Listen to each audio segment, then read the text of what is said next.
We are strong. We have changed history. We have bent the arc of the moral universe. And now is that moral moment again. It's the moral moment again. What you just said is one of the most insanely idiotic things I have ever heard.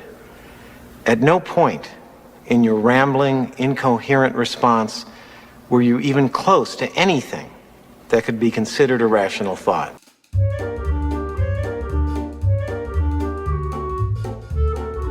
Prepare ye all to be force-fed a shovel of woke salad with MRC-TV and culture.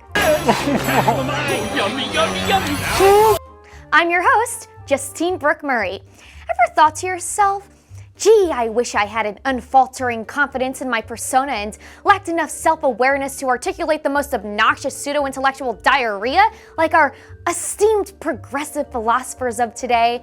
Well, you're in luck. With this how-to guide for engaging in pretentious intellectual discourse like a self-righteous progressive, you'll be talking like a real modern-day Ivy Leaguer or a senator from New Jersey in no time. If you're one of those middle-aged suburban women, you first gotta start by pouring yourself a nice glass of Chardonnay, or maybe 4, and make sure you sound like you're 3 sheets to the wind, not to the point of throwing up any real bile, just enough to start spewing unsolicited life advice that splashes every living person in your orbit. Ready? And you have the same ability. Don't ever let anybody or any circumstance take your power from you. I don't want you to be a big f*** up like me. How do you think I feel? Like me. Now you can still turn it around. No, don't. The goal is to sound like one of those deep-thinking regulars you typically find pontificating from their stool at your local burp and fart bar. You're my best friend. You know, buddy, You're my best nobody friend. around here listens to me. I got really good ideas. I believe it. I know, I'm right. I listen to you. You have great ideas. You can't really get your ideas across unless you move up really close to your target audience so you can breathe your drivel directly in their ears. He'd actually breathe on me to make sure that there was a connection, a human connection. Doesn't count unless there's a little spittle involved. What better way to practice than on a kid? Don't tell mommy what I told you. Looking to sound more authentic? Just get creaky and bring out your best dramatic impression of a dying mammy with a whole lot of unmined wisdom to share to her young disciples within her last breaths. Never let anyone take your joy from you. I call myself a joyful warrior. Or you can don a whole new accent to become a native member of whatever marginalized demographic you're speaking to. It doesn't matter if a majority of that demographic is just a bunch of white suburban kids looking for a cause. Today, you're Sandy from the block. All right, listen, okay. Tomorrow, you're a black preacher. Ain't nothing wrong with that. The day after, could be a mystery. Of course he's lying and abusing and manipulating the stock market too. So what if you can't decide whether that accent was meant to sound like you just hopped the border or possibly married your brother to get inside? As long as you mix and match from one of those ambiguous victim groups, you've got your lecturing sold. But who's a better victim than a Hollywood celebrity? It isn't easy. None of it is. Life is so hard being a star. They must remind us by lining up at every billion-dollar award show like survivors of a third world genocide addressing the UN with this revolutionary insight. Waking up and choosing to be yourself. Yes! As you're struggling to pay your bills and send your kids to school, our celebrity philosophers are here to remind you to be yourself because everyone else is already taken. I truly love and accept myself. 1, 2, 3. I truly love and accept myself. Which is why so many make a living pretending to be someone they're not on the big screen, but also check your privilege. For some, the road has not been one paved with yellow bricks.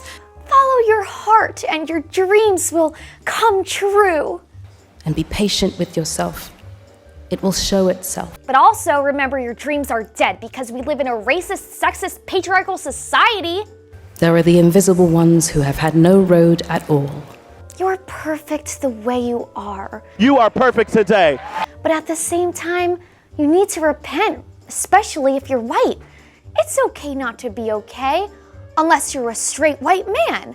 How many times you contradict yourself doesn't matter if you're righteous like these A-list intellectuals, especially if you match the intellectual rigor of a mediocre theater kid puffed up by hip casting agents because she appears ambiguous and rings all the right woke whistles. The winged victory came to the Louvre in pieces, and people still line up to see her.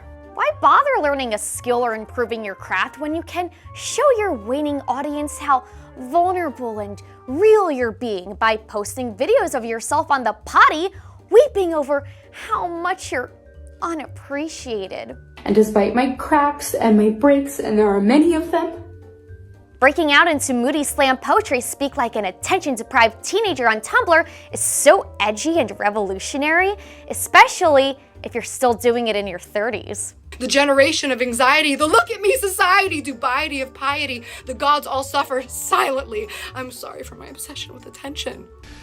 Please clap. Dumpster diving for every recycled cliche imaginable and spewing surface-level metaphors in a breathy therapy voices, all you need to reproduce are esteemed thinkers' steaming pile of pontification. Gayness orbits around straightness, transgender orbits around cisgender, and that all races orbit around whiteness. Just admit you're stupid and don't know what you're talking about. I'm stupid and I don't know what I'm talking about. Hey, she's not alone. This guy also doesn't know what he's talking about. We're senators with all of this power, but in this democracy, the power of the people is greater than the people in power. But that didn't stop him from pontificating pointlessness from the Senate floor for hours. It doesn't matter if you have a point or not when you're a deep-thinking progressive. Just yell a bunch of words while flailing your arms so everyone knows you're passionate. What is this? It is not normal. I'm not crazy. And being really passionate means you are superior. Run out of things to say? Not Corey. With the help of your taxpayer money, he won't shut up until he's Spartacus. My voice is inadequate. My efforts today are inadequate. And to prove it, he's got an entire arsenal of copied one-liners he still remembers from 10th grade history. I asked you, are you better off than you were 72 days ago? Just say anything. We the people. I have a dream today, 77 years ago, to be or not to be. I'm not a biologist, so I can't tell you what a woman is. Like a tone-deaf karaoke singer who thinks they're incredible, the left won't stop howling away until the rest of society affirms them. It's the only song and dance they know. That wraps today's episode. Make sure you tune into my show every week where I bring you the left's most insane moments and expose their latest attempts to weaken the West. Then hit the like on YouTube, plus on Rumble, follow us on social media, comment below what you think, and don't cave to the leftist media agenda. If you like the work we do here at MRC, please consider donating at mrc.org/donate. It's the best way to help our movement. Thanks for joining us.